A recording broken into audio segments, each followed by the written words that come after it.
বাবা এখানে কি আছে? আগের রবিবারে আমি তো ছিলাম হাবড়াতে, আর সেই ভিডিওটা না এখনও এডিট করা হয়নি। ওই যে বাড়িতে গেলে সবার সঙ্গে এতটাই বিজি হয়ে পড়ি, সবার সঙ্গে সময় কাটাই, আর বড় ভিডিওগুলো না এডিট করাই হয়। কালকে তো ভুবনেশ্বরে চলে এসেছি, এবার একে একে সব ভিডিওগুলো এডিট করে তোমাদের সঙ্গে শেয়ার করব। কালকে যেহেতু মেদিনীপুরে শ্বশুরবাড়িতে চলে যাবো, তাই আজকে আমি, দিদি, জিজু, রিহু আর হর বেরিয়ে চলে গেলাম সোজা অশোকনগরে। আর আমরা যেহেতু অনেকদিন পরেই গেলাম, অনেকদিন না প্রায় কয়েক মাস পরে গেলাম, তাই গিয়ে দেখলাম এখানে নতুন নতুন দোকানও কিন্তু হয়েছে।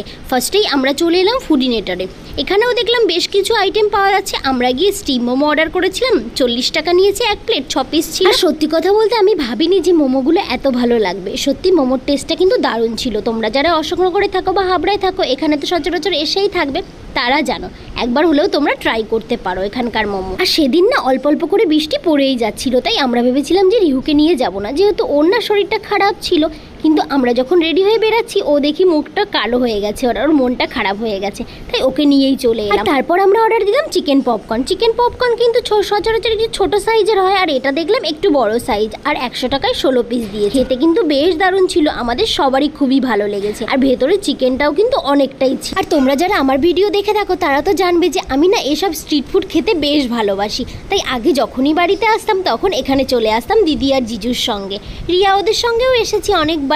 আমার কিন্তু বেশ ভালো লাগে জায়গাটা। তোমরা কি কখনো এখানে এসে, যদি এসে থাকো তাহলে অশোকনগরের কোন জায়গাটার কথা আমি বলছি সেটা কিন্তু কমেন্টে জানাতে আমাকে। আর রিহু কিন্তু এখন সবই বুঝতে পারে। ও আমরা যখন খাচ্ছিলাম ও কিন্তু তাকিয়েই ছিল, তাই ওকে কিন্তু অল্প একটু দিদি দিল। আর দেখো ওর রিয়াকশনটা, ও কিন্তু খেয়েও নিচ্ছে। তারপর পাশেই আলুর টিক্কির দোকানটা ছিল, আর এই দোকানের আলুর টিক্কি তো আমার এত দারুণ লাগে, যতবারই খাই ততবারই কিন্তু খুব ভালো লাগে। আর এখানে না যখন 20 টাকা থেকে ছিল তখন কিন্তু আমরা খাওয়া শুরু করেছি, আর এখন দেখলাম যে এবার 40 টাকা করে হয়ে গেছে। তো সেখান থেকে একটু আলুর টিক্কি নিয়ে নিলাম।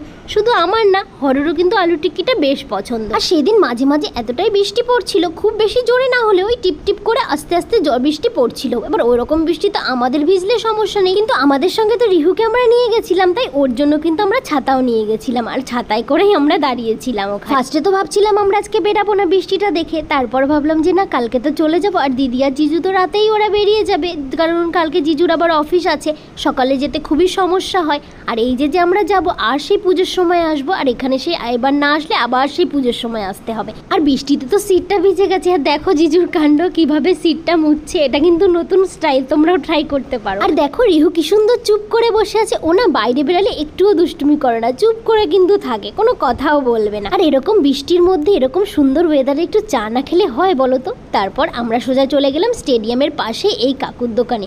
এই চায়ের দোকানটা কিন্তু দারুণ চা করে, তোমরা যারা খাওনি একবার হলেও ট্রাই করতে পারো। আমরা এদিকে আসলে কিন্তু এখান থেকেই চা। আর এই দোকানটায় কিন্তু খুবই ভিড় হয়, যতক্ষণ আমরা দাঁড়িয়েছিলাম ততক্ষণই ভিড় ছিল, তাই আমরা একটু সাইড করে দাঁড়িয়েছিলাম। আর চাটা এতটাই গরম ছিল আমি তো ফার্স্টে ধরতেই পারছিলাম না, তারপর জিজু আমাকে এরকম স্ট্যান্ড করে দিল, আমি সেখানে রেখে চাটা খেয়ে নিই। চা খেতে খেতে সবাই মিলে মনের সুখ দুঃখের কথা একটু শেয়ার করে নিলাম। তারপর তো দিদি আর জিজু চলে গেল বাড়িতে, আর রিহুকে নিয়ে। আর আমি আর হরও একটু বাজারে যাব, আমাদের বেশ কিছু কেনাকাটা করার আছে। টুকটাক যা যা কেনাকাটা করা ছিল সেগুলো করে নিয়ে আমরা সোজা চলে গেলাম জনতা মিষ্টান্ন ভাণ্ডারে। ওখান থেকে সঞ্জুর জন্য একটু মিষ্টি নিয়ে আজকে যাব ওর সঙ্গে দেখা করতে। এই কয়দিন না ওর সঙ্গে দেখাই হয়নি, সেই রিহুর বার্থডেতে দেখা হয়েছে।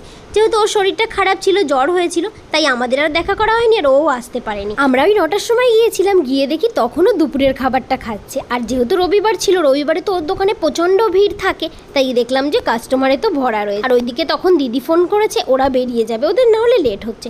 আমরা তাই কোনো রকমের সঞ্জুর সঙ্গে তাড়াতাড়ি করে দেখা করে দেখলাম যে দিদি, রিহু আর জিজু রাস্তায় দাঁড়িয়ে আছে আমাদের সঙ্গে দেখা করার জন্য।